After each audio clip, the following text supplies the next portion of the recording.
Olá, pessoal. Hoje eu vou falar sobre um novo tipo de laço de repetição. Até agora, sempre que eu precisava de repetição no código, né, de executar um bloco de código várias vezes, eu utilizei o comando while. Existem vários problemas com o comando while. Por um lado, ele é muito flexível e ele permite que a gente expresse vários tipos de repetição em código. Por outro lado, ele também é muito fácil, ele é muito propenso a erros. É muito fácil cair num loop infinito com while, ou às vezes nunca executar nenhuma iteração porque a gente bagunçou a condição. E então ele é um comando que é bastante sujeito a erros, e esses erros tendem a ser bastante catastróficos, né? Erros, por exemplo, de entrar em laços infinitos que travam o computador, às vezes podem exaurir toda a sua memória e são um pouquinho chatos de consertar.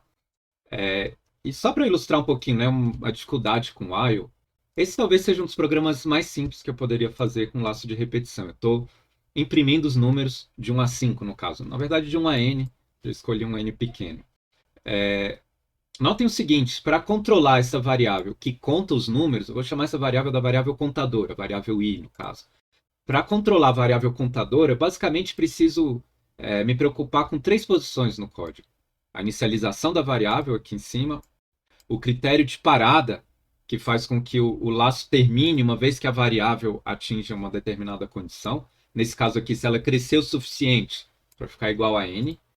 E, finalmente, um comando de incremento, alguma coisa que faça essa variável, que controla o fluxo do laço, avançar de um passo para o outro. Porque se ela não mudar de valor, né, por exemplo, se eu comentasse essa linha, eu cairia num laço infinito. Né, que, opa, eu dei Ctrl Z, vamos ver se ele se recupera. Laços infinitos são chatos, porque o computador não consegue executar um número infinito de instruções, óbvio. Ele vai ficar travado para sempre no seu laço.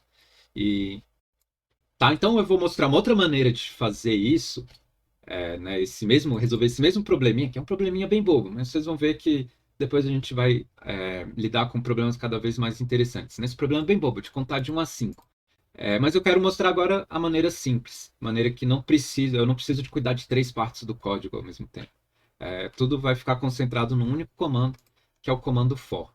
Tá, então, para começar a trocar esse modo de pensamento, o for está sempre associado a sequências. Então, eu vou criar uma lista de números, a lista dos números que eu quero imprimir. Para ficar igual ao exemplo que eu dei, vamos criar essa lista de 1 a 5. Eu vou apagar todo esse resto aqui, porque nada disso vai ser necessário. A gente vai trocar o while pelo comando for. Então, for traduz em português seria para cada. Então, para cada, eu vou chamar de i, a minha variável contadora. Para cada i na lista, dois pontos, faça esse comando, imprime i. E é isso. Todo aquele código complicado ficou reduzido a isso. Se eu quisesse, eu ainda poderia colocar a lista dentro do próprio for, para economizar ainda mais uma linha de código. Então, todo aquele código longo com while ficou reduzido a essas duas únicas linhas de código. Ainda dá para melhorar um pouquinho. Essa solução que eu apresentei, de escrever a lista de números explicitamente, não funciona muito bem para listas muito grandes. Imagina se o comando fosse imprime os números de 1 a 100. Haja paciência, eu teria que digitar todos os números aqui até chegar no 100. Tá? Por sinal, o Python não entende esses três pontinhos como uma continuação até 100. E além de ficar muito trabalhoso, ele não é flexível para se adaptar para tamanhos de listas variáveis. Né? Então, se eu quisesse que o tamanho dessa lista dependesse, por exemplo, de uma entrada do usuário, valor de uma variável, alguma coisa assim, essa solução não funciona. Então, eu preciso de uma função que gere essas sequências de maneira mais ou menos simples. E o Python tem uma função que faz isso. Essa função range, eu vou executar ela aqui embaixo, tá? E eu vou deixar essa célula de cima comentada. A função range, por padrão, cria objetos range, que não são listas, mas são sequências numéricas. E o Python entende esses objetos como sequências. Então, antes de explicar exatamente o que é um objeto range, a gente não precisa, eu não preciso detalhar muito o que eles são, basta saber como que a gente usa. Vamos fazer a conversão de um range para uma lista. Para converter um range para lista, basta chamar o comando list. E nesse caso aqui, então, eu extraio qual é a lista correspondente ao range 10. E são os números de 0 a 9, ou seja, são os 10 primeiros números começando a partir do zero. Um jeito de visualizar ou de interpretar isso, pensando que um range de n inclui os números de 0 até n-1, ou de 0 a n, incluindo o início e excluindo o final. Eu já mostrei para vocês a dica de buscar o help das funções. Então, se eu digitar aqui range interrogação, ou help range, está mais ou menos na mesma. Não, range, cadê? Help de range é bem diferente, mas enfim, ele mostra que a mesma mensagem, eu vou voltar com a interrogação que estava um pouquinho mais amigável. E ele explica, né, esse help explica, essa ajuda explica o que a função faz. E ele diz que tem duas maneiras de chamar. Uma que é o range stop, que foi essa que eu fiz aqui com um único argumento, e a outra, um range com 2 ou 3 argumentos. Essa convenção aqui colocando entre colchetes significa que esse argumento é opcional. Então eu tenho a opção de chamar com 3 argumentos, e ele fala que ele vai criar uma sequência de inteiros de start até stop. E ele comenta aqui start inclusivo e stop exclusivo, ou seja, ele vai criar os números. Um range com 2 argumentos criaria os números, por exemplo, 1 a 10. De 1 até 10, incluindo o início e excluindo o final. E é justamente o que acontece aqui. Se eu quisesse os números de 1 a 10, incluindo 10, eu preciso criar o range de 1 a 11. Chamar range 1 a 11. E ainda tem a terceira variante, que é o range com 3 argumentos. O terceiro argumento é o passo. E o passo padrão é 1. Ele anda de 1 em 1. Posso mudar para andar de 2 em 2, 3 em 3, qualquer número que eu quiser. Inclusive números negativos. Mas no caso de um número negativo, eu tenho que começar do maior até o menor e de menos 1 em menos 1. Tá? Se eu quisesse incluir o zero, então precisaria fazer assim. Tá? Lembra, ele inclui o início e exclui o final. Tá certo? Então essa função range é a maneira principal que a gente vai utilizar para gerar sequências numéricas.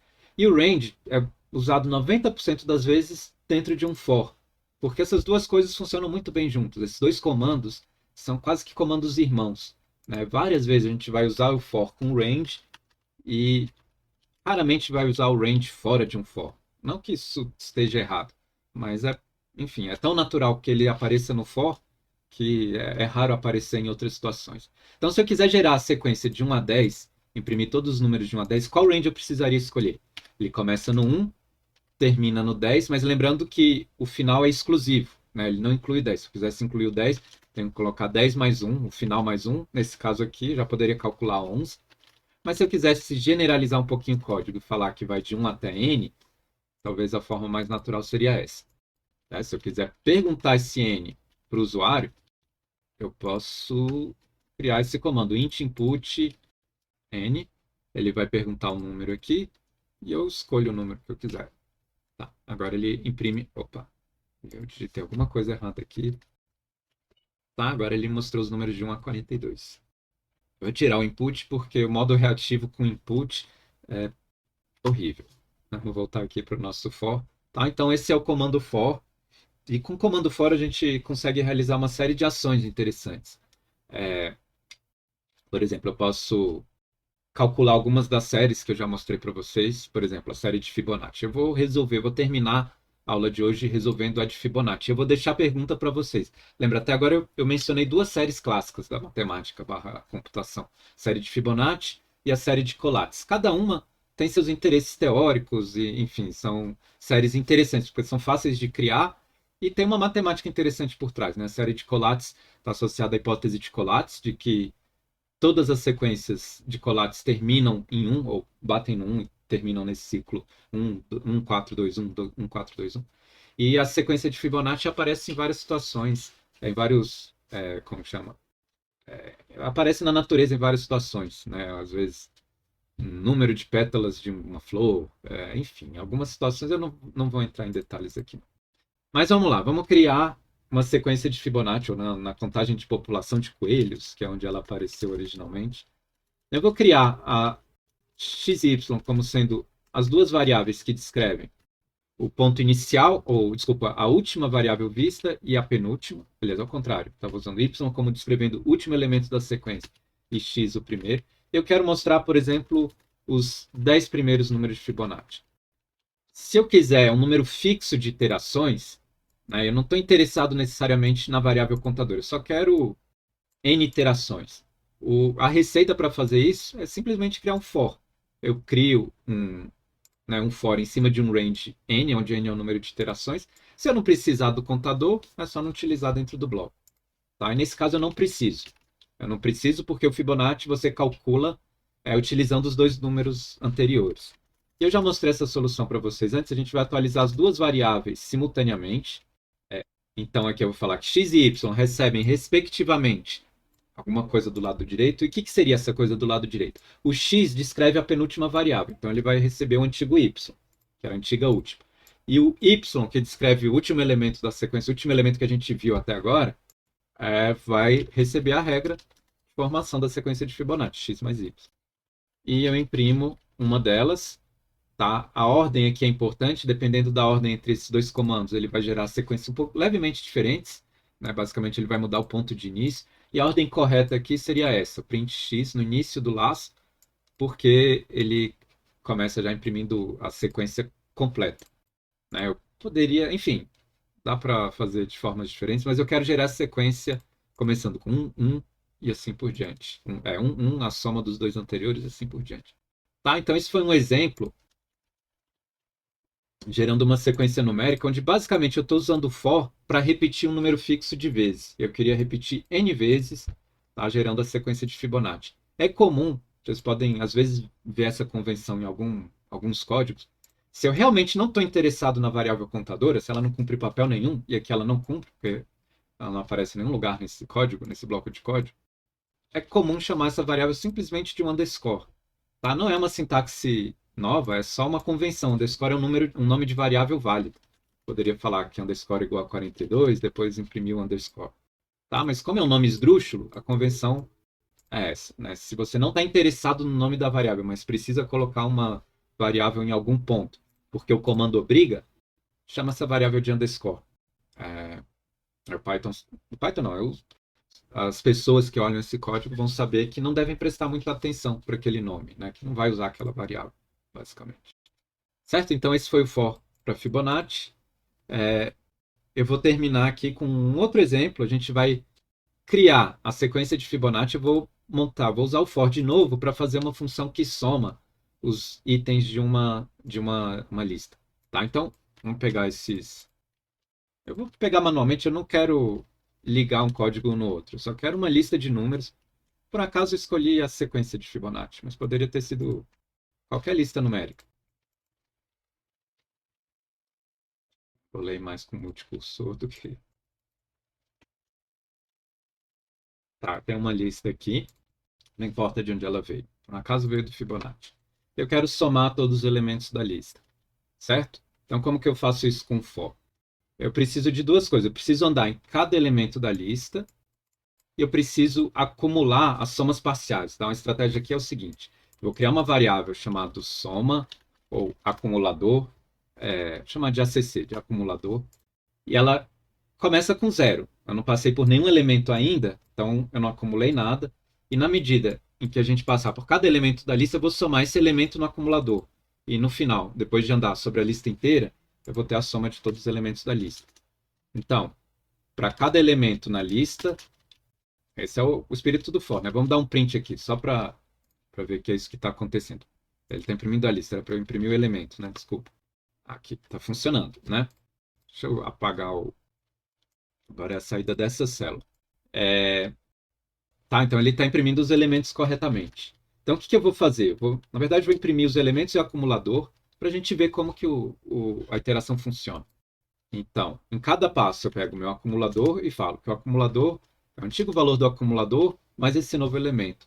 Então, ele vai acumulando, vai somando todos os elementos da lista. E, enfim, para cada lista, isso vai dar o resultado final. Eu posso escrever assim, soma ACC, se eu chamar a função print com dois argumentos, eu já comentei, ele mostra os dois. Então, aqui, soma 143. Tal, essa lista é um pouco grande, vamos reduzir ela um pouquinho, somar manualmente e ver se bate. Então, aqui é 4, 7, 12. Tá certo. Então, somou e o resultado deu 12. Notem como que cada iteração para o grid. Na primeira, só tinha o número 1 e o acumulador valia 1. Depois, recebi mais um 1. O acumulador, que é a soma dessas duas de cima, ficou igual a 2. Depois recebe o 2, 4, 3, ele, né, de 4 sobe para 7, e o 5, quando recebe o último elemento 5, e acumula o resultado da 12. Esse é o resultado da soma. Posso apagar esse print, porque ele não é mais necessário, e a gente tem aqui um código que calcula a soma de todos os elementos da lista. Tem uma versão mais fácil desse código, porque existe a função soma no Python. Tá? Mas basicamente eu estou mostrando para vocês como que implementa a função soma. Vamos deixar isso, né, implementar bonitinho. Vou criar uma função. E para distinguir do sum, que existe nativamente do Python, e da nossa função soma, vou chamar soma em português, ela recebe uma lista, vou colocar esse bloco de códigos alinhado para dentro da função, para falar que esse bloco de código pertence à função, ele vai ser executado quando eu chamar a função. E, finalmente, ao invés de dar um print numa função, quase sempre a gente vai querer dar um return. Eu quero retornar. Se o meu print é a última ação no sentido, eu quero mostrar o resultado, geralmente é mais interessante retornar o resultado, porque a diferença entre os dois aqui é que o return permite que o resultado seja utilizado por outros códigos depois. O print vai mostrar na tela e o resultado vai se perder uma espécie de vazio do Python. Você não vai conseguir utilizar o valor calculado em alguma, por exemplo, salvando em uma variável, alguma coisa assim. Eu vou retornar o acumulador. E agora, deixa eu apagar esse comando de print também. A gente tem sum retornando 12 e a nossa função soma, vamos trocar o sum, também retorna 12. Isso tem o mesmo valor. Notem que isso funciona para qualquer sequência de Python. Eu posso passar um range, por exemplo. Então, a soma dos números de 0 a 10, excluindo 10, dá 45, que é o valor correto. Incluindo 10, seria 55. É a mesma coisa para a função sum. Certinho? Então, esse foi o for. Existem várias situações onde é possível usar tanto for quanto while. E nessas situações eu diria, prefiro o for. Ele é mais fácil de usar e é menos sujeito a erros. Vocês devem até ter percebido no Datalaw, nesse modo reativo, é muito fácil cair em laços infinitos utilizando o while. Então, às vezes, você está digitando o código, sem querer virou um código que o Python entende, mas é inválido, gera um laço infinito. E o Datalaw trava e causa vários problemas. Enquanto que com for, a situação é muito mais robusta.